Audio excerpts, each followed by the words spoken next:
another gravitationally impaired episode of We Only Look Oh, Thin. I like that. I am Catherine Weigel. I am one of your hosts. I am a tiny cabbage coach. Tiny cabbage coach. I'm a tiny habits certified coach, and I have lost about 145 pounds. And my place in this episode. Who are you?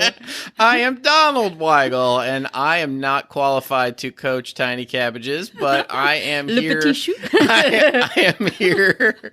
I am here nonetheless. I've lost about 100 pounds. And I have kept it off for about 4 years now, and I am here to talk about it. Yay, hooray.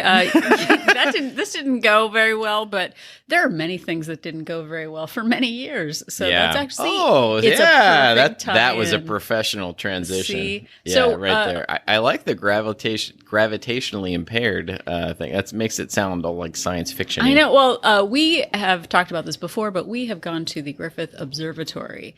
And when we go there... We're pretty fancy, everyone. Yeah, we've been to the Griffith Observatory. It's free, so it's a great place to take people when they come to visit. But in one part of the exhibit, they have all these scales of what you would weigh on different planets. Oh yeah, and I never go on the Earth one. Like never. The Earth doesn't know what I weigh, but like... Right. And I try and stay off the ones like where the planets have a lot more gravitational pull than Earth. Yeah, right. But so, the light ones, like the moon, like what you'd weigh on the moon, if only like I that's lived good on the stuff. moon, then I wouldn't need to lose any weight. I would weigh like 50 pounds on the moon, which is beautiful. It's fantastic. But I have actually heard people say, like, well, all your weight is the gravitational pull. I mean, that's the only thing it is. Did they say it in that voice? They do. I think it's probably teenagers who just learned about gravity or something, like Isaac Newton or something. That does sound like teenagers. But weight matters. It matters in our lives. Yeah. And but there's a big but, Donald. Oh. But it is only... Wait, what? Okay. Did you just say I have a big butt? No. Okay. One T. That's all we can afford on this podcast. Yeah. It is a single measurement in a constellation of things that we use to measure our weight. It's a really good point. Health. And I like to think about it like a snapshot, like a Polaroid. Like you step on that scale and you're just taking a snapshot of what your weight is at that exact moment. It doesn't encapsulate your whole worth or everything that's going on in your life. It's just one particular, data point at one moment. Exactly. But this is a big issue for many of us. Some of us have very complicated relationships with the scale. I know for decades, Donald and I kind of valued ourselves based on what our numbers were. Yeah, for sure. We felt a lot of pressure to hit a perfect number. And on these next 2 episodes, we are going to be kind of unraveling the scale, how to use it, the pros and cons of the frequency of weighing yourself, and some alternatives to using the scale, and how it affects your mood and shame. And we're going to go all the way to the top till... this is some deep diving scale related stuff. Yeah, it sure is. I mean, you can tell how educated I am by the way saying stuff. The way I said that, yes. Well, I know we started out so strong with talking about the Griffith Observatory, and now look at us. Now look where we are. I think our hubris, like we flew too close to the sun on waxing wings, and now we're plummeting back to Earth. Exactly. So for decades, I made a solemn promise to all of the Holy Spirits that if I could just get to the magic weight that I needed to be, that I would keep that weight forever, and I would be good and virtuous and suddenly not like the taste of Chips Ahoy cookies. I know. And I walked around thinking to myself, this just isn't fair. Like, I promised to be good. Like, why do I have to go through this when other people don't have to? Like, why I work so hard and I try so hard and the scale just isn't reflecting like how much I want this. Yeah. And that's the thing that, I was thinking about this.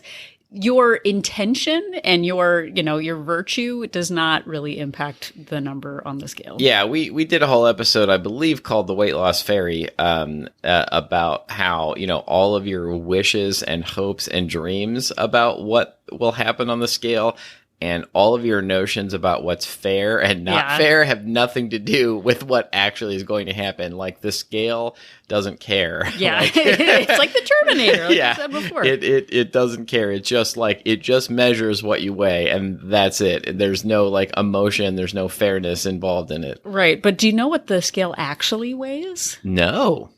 Your weight? Yes. It weighs and reflects your past choices, not your future potential. That is what James Clear says. Not specifically about the scale, but he just talks about your results are a reflection of the past, not the future. Yeah, so the scale is a lagging indicator of your past behavior. It is an idea of, it measures what you've done up until now. It doesn't measure what you can and will do moving forward in the future. Well, and I had absolutely no proof that I could lose 100 pounds. I had no proof that I could sustainably do it. And if I, at age 41, just said like, well, that's it. I probably have another, 40, 50 years left on Earth, but it's obviously too late to change anything about it. I actually thought that. I thought once I hit 40 that there was some invisible force field that made it too late. Yeah, and I think, I'm getting off topic a tiny bit here, or getting off on a tangent, but I really think that we have this notion drilled into us about how much harder it is to lose weight when we get older. So hard. And I think that in a sense, it is a way in which people can excuse themselves from doing the work. Yeah. Because they're like, well, once I hit 40, it's just impossible to do it, so why should I even try? And believe me, if Catherine and I can do it, if you saw us like 6-7 years ago and then you saw us now, you know that it's possible. And we didn't start till we were in our 40s. I know. Isn't that annoying to know that you actually have really agency annoying. In your life? Like, yeah, it's super annoying to know that you actually can do it and that you can't just throw up your hands and say, well, I'm over 40. I guess there's nothing I can do. Wah, wah. So we're going to do a 2-part because we can, because that's what we do. But in this episode, we are going to talk about how you feel about your relationship on the scale, how often you weigh yourself, like I said, and the pros and cons of each of those. And then how does your most recent number affect your mood? Because I know that is a big thing. Absolutely. And then next week, we are going to talk about how to decide your goal weight. And we're going to talk a little bit about shame, because that's a great way to end any conversation, is talking about shame. Yeah, so really you have the shame to look forward to moving forward. See? Okay, so Donald, how is your relationship with the scale right now? Well, I think it's pretty good right now, but I've had to, I don't want to spoil alert the ending of this, but I've had to really do a lot of trial and error over my life about it. And there are definitely still days that I dread getting on it because I don't want to see the answer. But I think I'll save a little bit more about what I have to say until we get to that part of the episode. But it has taken me years and years to get to this point where I think I have a pretty good relationship with it right now. Well, and I think too, depending on where you are on your journey venture, trademark, we only look thin. Is it trademarked? Can we sue anyone? Yes, for stuff? It is. Okay, let's sue. We are litigious people. If you can say anything about us, it's that we're litigious. Exactly. But a lot of times people see it as a black and white. Either you're like, I hate the scale, or I love the scale. What a delight the scale is. It's amazing. But guess what? There's also scale neutrality. Yeah. Seeing it as a single measure of a much bigger, or smaller, hopefully. Sorry. Wow.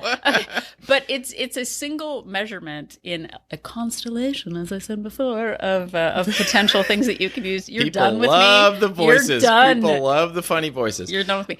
You know what? Ian, I think you're saying what I should have said. I think that I have a fairly neutral, mostly non-emotional relationship with the scale. Now, there are days I step on it where I'm expecting different news than what I get, and it definitely can affect my mood. But I am much quicker to then step back and go like, well, this is 1 week. I know what I'm doing at this point. I have my habits in place. I can continue going, and this isn't a sign to, throw up my hands and give up everything. Right. So, dear listener, are you neutral about the scale?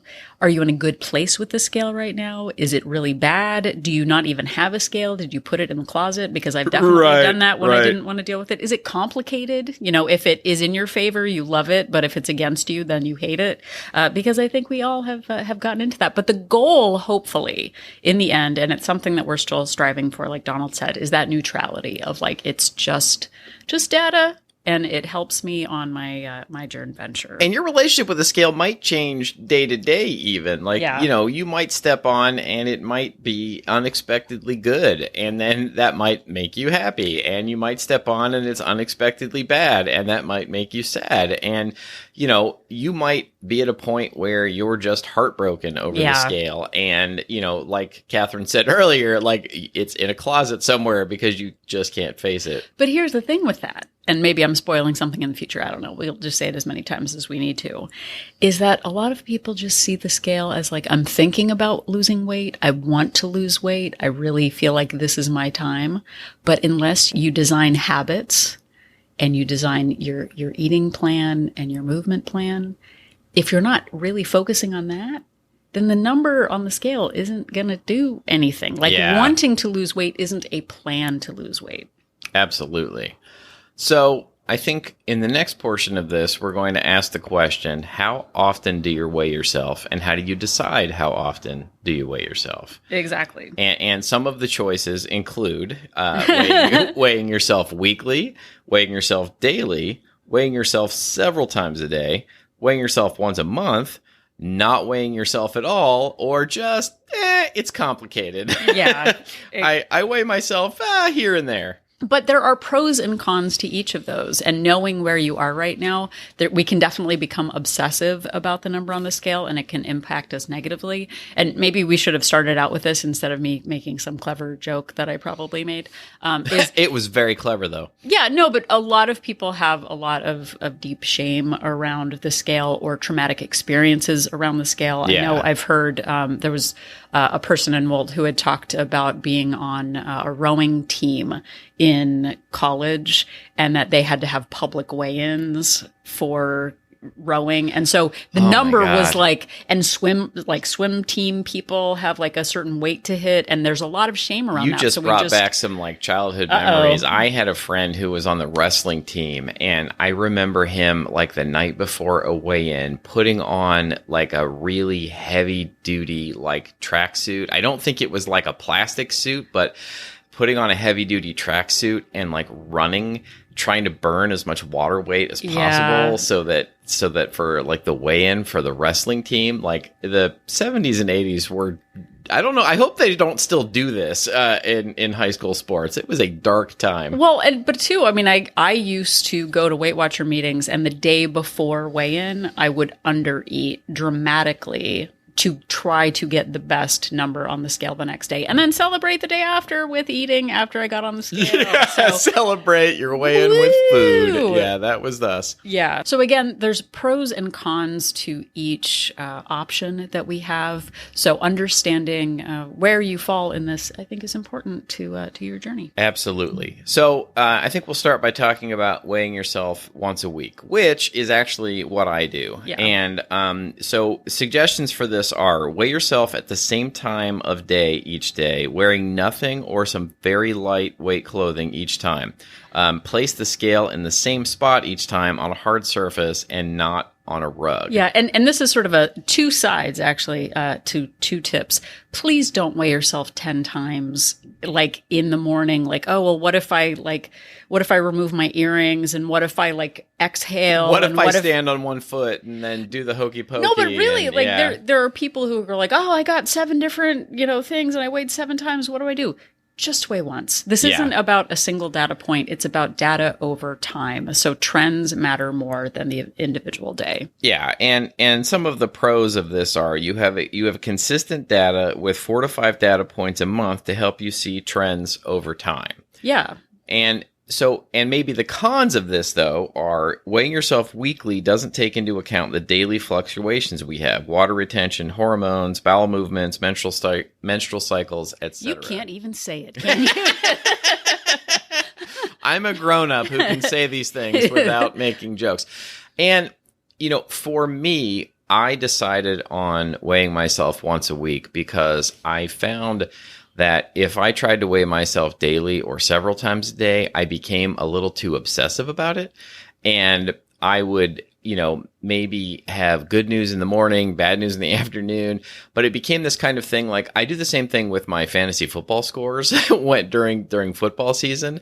I look at them like once in the morning, once after the morning games are over, once in the afternoon. And like, if I allow myself to just sort of look at it all the time, then it becomes this weird obsession with the number. And I'm like, well, have I lost weight now? Have I lost it now? Yeah. Like, oh, have I lost it now? And then, of course, the flip side of that is I know I have not followed my plan to the extent that I would like to. And therefore, then I start avoiding the scale because I don't want to see the bad news, because in my head, there's a thing called like Schrodinger's cat. And I don't need to go into that whole thing. But until I step on the scale, then the number isn't real. Right. And like, oh, maybe I like have lost weight. Maybe the number is still at this certain point. Yeah, it's if like I don't magical step on thinking. It. Yeah, like until I step on it and see it, then I don't actually have that, quote unquote bad news staring me in the face. So I make myself get on the scale once a week, but only once a week, so that I don't become obsessive about it. Yeah. So again, there are pros to that. For me, for Weight Watchers, they talk about weighing in once a week. So that's how I got into doing it at first. And I think when you're first starting out, I mean, when I had 100 pounds to lose, which I didn't actually, we'll talk about how much we want to lose next week. Yeah. But weighing once a week is a manageable, consistent thing to do because we have a lot of weight, or I had a lot of weight to lose. Now I actually weigh myself almost daily, but there's a different reason for that. So again, the one thing with the con for weighing in weekly is that over obsession on your habits the day before, under eating, not drinking any water, trying to like tip the scale in your favor, and then the potential of overeating after that. So just watch out for that tendency because again, we're not in this for the short term. We're looking at, let's say there are as many as 52 weeks a year. So on certain, in some years, there are as many as 52 weeks. But, and I think what Catherine said is true. And I think that, the point here is that this is going to be different for different people. For me, for my mental sanity, and for, just having the data points for my relationship with a scale once a week is where I've settled. Yeah. So see what is right for you. So now let's go on to the daily. So the suggestions for the daily weigh-in are the same as the above, same place, same time. Oh, and here's my fun reflection. Speaking of reflection, if you weigh yourself naked, as the day you were born. Yeah. And you maybe want to take a picture of the scale and it might show your feet. just letting you know, people, because I see some people post on Instagram. Watch out for those reflective surfaces. Yeah, those scales tend to have reflective surfaces. I've seen a little bit of a lot of people on the scale, and including myself. I took a picture and then realized that the reflection was my nudie bits. There, I said it. Whoa! This is a family show. But watch it if you're posting online, if you're sharing your results, because there's some shadows in there. Everybody, I don't have that problem. I would never post a picture of me stepping on the scale online. All right. Well, good. Well, that was just an extra side tip of the week. So watch out for that. So, but daily weigh-ins. Okay, pros of daily weighing. Okay. So the pros of daily weighing are consistent data with 365 data points a year to help you see trends over time. This is something that maybe if you are closer to your goal weight or you're maintaining, this is kind of why I've gone over to daily. And for me, it's not actually daily weighing. I might weigh 3 to 4 times a week, sort of depending on what I'm doing. Yeah. But for me, seeing that trend over time matters, especially because right now I'm in perimenopause, so I'm retaining water. There's just lots of different factors. But I'm seeing, even if, and visuals don't really work on this, it might look like I'm the same weight that I was a week ago, but during the week, I might have gone down a pound, up a pound, down again, but my trend is going down. So even if I'm 160 pounds, my trend week over week is actually going down a little bit. So I can see those small changes.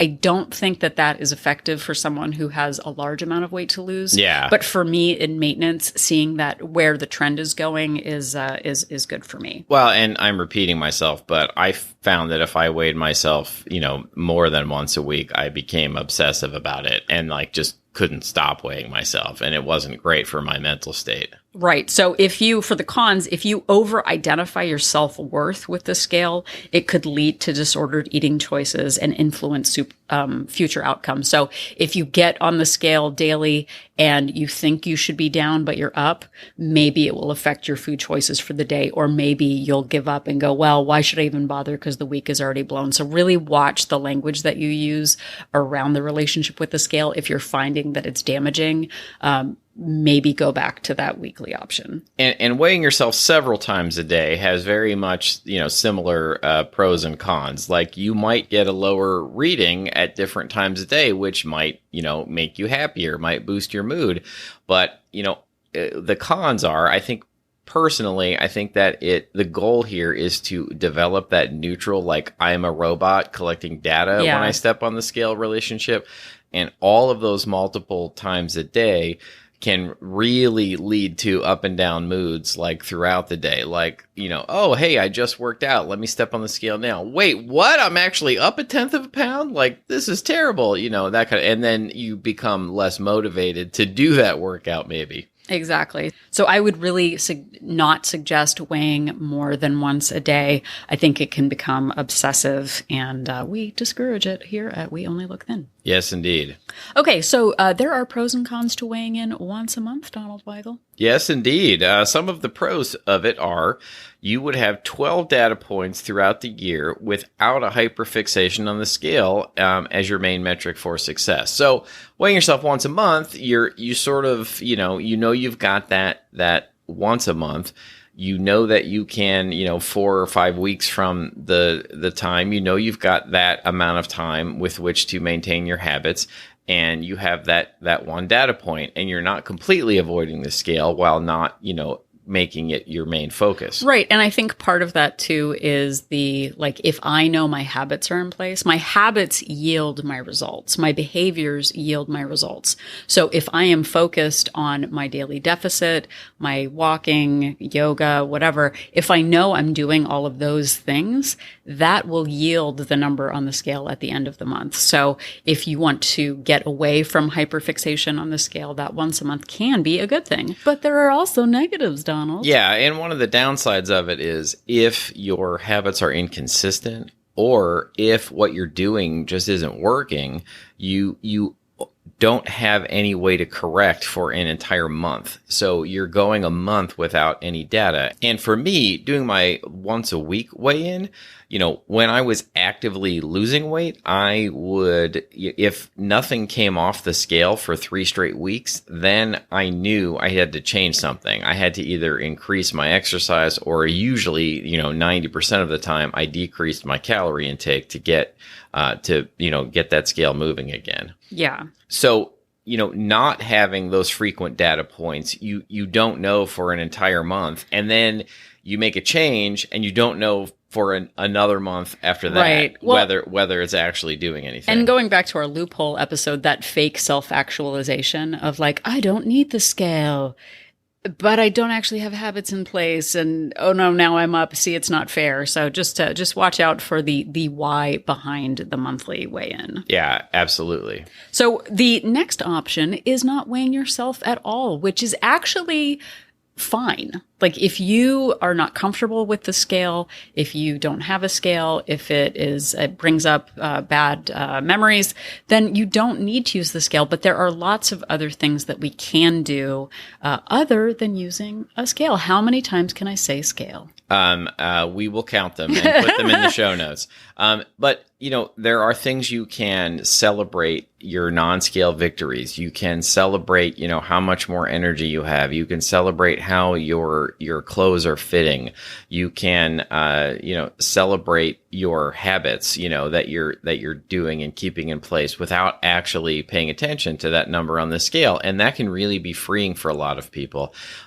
Personally, I need the data because I oftentimes will trick myself into thinking that I'm doing much better than I am, or I'll put on a shirt that's, it's a size medium, but maybe it's actually a little bigger than some of my others. And I'm like, oh, I must be losing weight. And so I can trick myself. So having the hard, cold data of the scale is good for me. But if it's not good for you, there are plenty of other things. There are lists and lists of non-scale victories that you can celebrate online that you can look to instead of looking at that number on the scale. Right. So if you're not weighing yourself, there are other things that you can use. For example, for a while at my heaviest, I could not wear my wedding ring because it was too tight. So how are your rings fitting? Yeah. Do they fit better than they did before? Are your fingers swollen or not swollen? You can also, I wish I had done this at the beginning, is actually use the notch on your Fitbit band to see how big your wrist is. Because I didn't realize that my wrists had gotten smaller. Yeah. And there's also the old fashioned notch on your belt if you're somebody who wears belts. Yeah. You can also look at your blood work results. Maybe that's just your big every 6 months you go get blood work done. That's the big thing that you look at. If you have an article of clothing that is form fitting, maybe a suit or a pair of jeans or something like that aren't stretchy, you can try those on once a week or once a month. Or if you have a goal pair of pants that you can't fit in yet, but you're pretty close, see how close you are to buttoning up the buttons. So there's other ways that you can mark your progress, but definitely mark it over time, because once I start avoiding it, that is also sort of a canary. There's also tape measures. Have you heard of those? Oh, yeah. I measure my largest circumference, and sort of like Saturn. I like to think of it. Yeah, we have some Post-it notes from fairly early in our current journey where we took measurements and wrote them down on Post-it notes. But it's almost like a memento or something. Like, wait, what year was this? We didn't do a very good job of keeping records. Because I think a lot of the time that we were doing it, we because we had yo-yoed so many times, because we had some in air quotes success and then gained all the weight back. I think that we weren't even sure that it was real. So we didn't want to like advertise or really, chronicle the way that we wish we had. Right. And just to talk a little bit more about not weighing yourself, the sort of flip side of this, and I guess the dark side of this, is the avoiding the scale because you don't want to see the data. And we've already kind of talked about this, but I would go for long periods of time where I didn't want to see the number, because then if I saw it, it would be real and I would have to face up to my choices that I was making. I mean, and that gets into, we didn't even really pre-talk about this, but it also gets into avoiding doctor appointments because you don't want to deal with that. You avoid seeing family, which is what we started doing when I was at my heaviest. I really did avoid doctor's appointments because I didn't want to get the lecture about my weight. Yeah, so it's that can go south pretty quickly, but in fun news, the best non-scale victory or the marker for me was there's a certain number that Donald hits where he snores. And then once he gets below that number, he doesn't snore. So that was long ago, but I remember when you stopped snoring and it was like, this is the best non-scale victory ever. Well, and I sleep so much better too when I'm not snoring. So that's been a nice boon for about the last, 4.5, 5 years, something like that. Yeah. So the final two that kind of go together is that sporadic, like maybe once a year, once a month, when you feel suddenly like you're on some, you've had a great week, maybe you'll weigh in, but then not again for another 2 months or something like that. So that's sporadic in a bad way or sporadic in a good way. If it's sporadic in a good way, it's like, hey, I'm doing other things. I'm doing all the habits. I don't really need to weigh myself. I've never been in that situation, but maybe someone out there has. But then there's that bad way of the avoidance. Maybe you just want to punish yourself after you overeat at the holidays. You get on the scale because you want more proof that you're not a good person or something. So watch out for that claiming or that ideation of being good or bad based on the number of the scale. So if you can think of any others, dear listener, you're welcome to let us know. But those are our takes on weighing yourself on the scale. Yes, indeed. So now we are going to talk about mood, which we've already sort of talked about, but we're going to go more into things that you might say to yourself, whether you have negative or positive thoughts around the scale. So, Donald, why don't you start out with what happens if you have negative thoughts? What kind of thoughts are those? Yeah, sometimes when you step on the scale and the number goes up, you might say things to yourself like, I'm a failure. I need to do something drastic. I'll never get this right. This, blank plan, whatever plan you're on, just doesn't work. I'm not cut out for weight loss. This is just the way I am. I don't have the motivation. And why is it so easy for other people? Man, it's so simple. Nothing is fair. I did that until age 41. Yeah, I said these things to myself over and over again. A lot of times when I wasn't even stepping on the scale, but just looking around me at other people who just seem to have it so much easier than me all the time.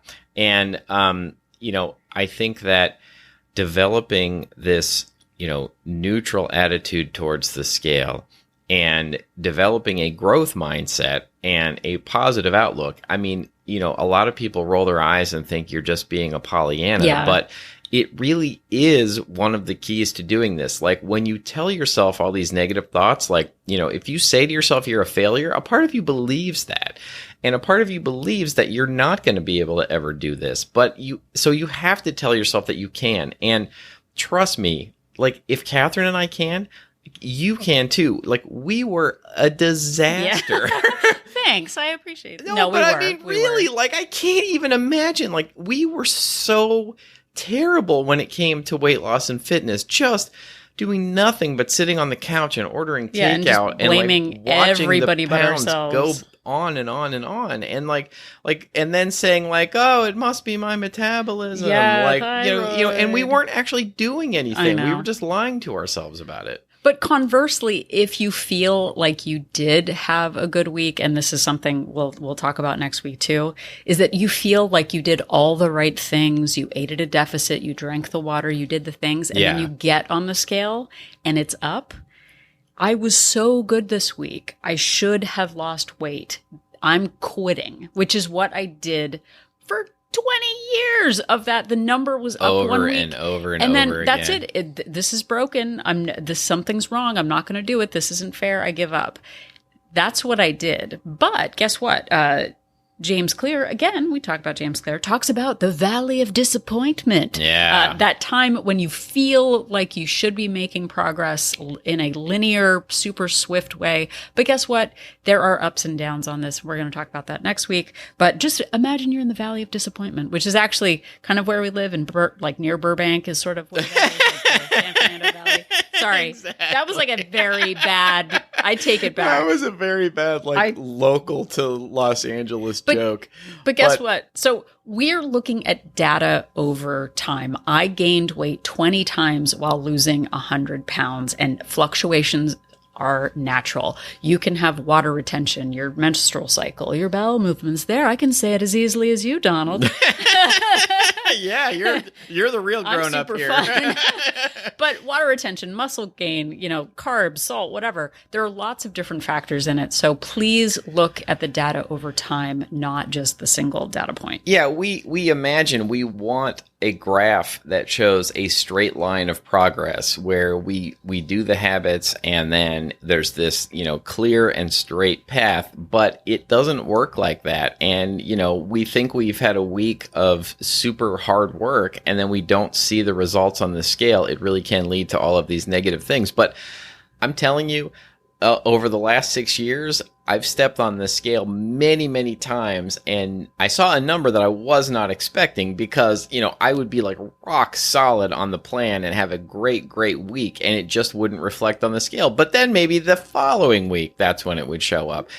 So it was much more of a zigzag than what we think it should be. Yeah. So what if the scale is in your favor? If you're happy, if you think you should have gone up, but you didn't? Like you ate a lot yesterday or you had a cocktail or something. Yeah. And the scale is in your favor. You might think, and there's a risk to this, everyone. this is worth the effort. Oh my gosh. You know what? I'm fixed. My metabolism is awesome now. Yeah. This is my reward for my habits. I can get away with anything now. Obviously, I lost 2 pounds this week. That means I'm going to lose 2 pounds every single week. Everything's going great. I'm fixed. I can eat whatever I want now. I can go back to my old habits. Wait, I thought this was the good stuff. Yeah. Or if you're down, this is a fluke. I'll gain it all back. I don't think this is going to last. I've lost before, but it hasn't worked. Yeah, that imposter syndrome. Like, well, this can't really be real. This isn't really who I am. I'm not a person who loses weight. I remember when I had gone down 45 pounds having this panic of like, oh my gosh, how am I going to keep this going? And then a little sort of like invisible ghost sort of thing, like maybe like the shmoo. Or no, was it No, the shmoo wasn't invisible. No, who was the little, anyway, okay, we'll just, please cut this out. So I had lost 45 pounds and I just sort of started panicking and I wondered like, oh my gosh, how can I keep this off? And then a little voice inside my head said, continue with your habits, Catherine Weigel. And I was like, oh yeah, if I do the stuff, then the stuff will continue to work. It's about the lifestyle. Yeah. And were you thinking of the Great Gazoo? the Great Gazoo is who I was thinking Yeah. of. Okay. That makes more sense. Okay. But here's the real thing, and maybe this is a whole episode unto itself, is thinking that whatever that next number is going to make your life better. Getting to your goal weight is going to make your life better. And then you realize you still have the same family and the same job and the same stresses, and tying all your hopes and dreams into that number, and then maybe sabotaging yourself because the number didn't make you as happy as you thought you were going to be. Maybe that's a maintenance episode. So I know I said this was going to be the positive thoughts, but there's a lot of negativity that goes on with the number 2. Well, and I think that the bottom line point here is trying to teach yourself to take it all in as data and to release yourself from the emotional ties to the scale being up or down, because it really does help you move forward. And when I used to get on a scale years ago and I would see, the scale go up or down, I would have these thoughts and it would lead towards me just giving up entirely. But now I know it's a data point, and if I just keep going, if I just don't quit, if I just continue with my habits, that I will get to the goal I want and I will maintain the goal that I want. And I can release myself from a lot of these emotional ties. Well, and 2, part of that is really thinking about how are your thoughts serving your future self? Are these thoughts building you up, or are they knocking you down to a point where you just want to give up? Because that's a big thing. And I'll, to sort of finish this episode up, when I was 18, I have talked about it before, the human resources director at my company said, put money in a 401k. And I said, what is that going to do? I don't have enough money to put in a 401k. So I actually started when I was 18 years old, and I am 48. Wow, that's 30 years. Holy moly. I've been wow. Yeah, you're super old. But getting back into that like hyper obsession, if I looked at my 401k every day, several times a day, and then there's, market fluctuations and presidential changes and whatever, and got obsessed with that number right now, or gave up and liquidated everything because something bad was happening in the Gulf today, and I'm not retiring for many, many, many years. It's not what the number is today that matters. It's the trend over time and the consistency of the habits. I actually had looked at the 401k number in January. I was very happy with it. I didn't do it. Just compounding interest, everybody. Yay. And then I looked at it last week and it had dropped by a number of zeros. Yeah. And I was upset, but then I was like, well, so what? I have 20 more years to worry about it. So it's really not that, small monthly fluctuation that matters. It's the data over time. So must be nice, but look at the long term. You are worth the investment. And remember that the data is a lagging indicator of past choices, not future potential. And we praise your past choices of listening to this episode and your future potential of listening to many, many more episodes. We are grateful. Thank you so much for listening. You can find more episodes of this show wherever you found this one, and also on our website anytime at weonlylookthin.com. Yep, and if you are at weonlylookthin.com, you can click on the link for Join Our Support Group and find out more about WOLT Place, We Only Look Thin Place, an accountability and support group for women based on Facebook. We have 2 subscription options, a monthly option with a 3-day complimentary trial and a 3-month subscription with a 7-day complimentary trial. We do Zoom meetings, I have a newsletter, there's lots of great interaction and just super support from women in all phases of their journey, supporting one another. So find out more about it there. Absolutely. I'm very proud of it, and I'm very proud of the work that you do in it. It's really a great group. Thanks. Also, if you'd like to interact with us on the social medias, as the kids say, you can find us at We Only Look Thin on Instagram, Facebook, and Twitter. Or you can write us a message with the old-fashioned email. Pull out that old email machine, the Victrola-made email machine, and send us an email to weonlylookthin@gmail.com. We enjoy hearing from you. We like episode suggestions. We've turned many listener emails into episodes, and eventually, if you're patient, we will respond to questions, so you can reach us there. Yep, and if you are feeling generous today, you can head over to Apple Podcast and leave us a rating and a review.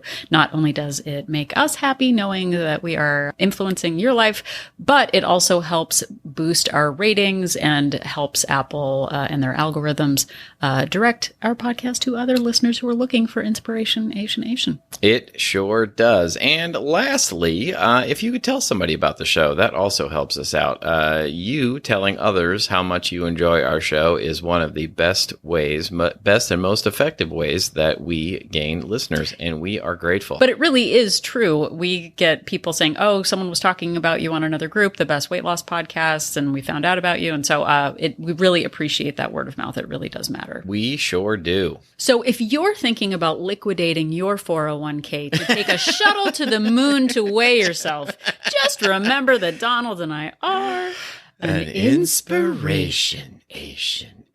Now I want to do that really badly.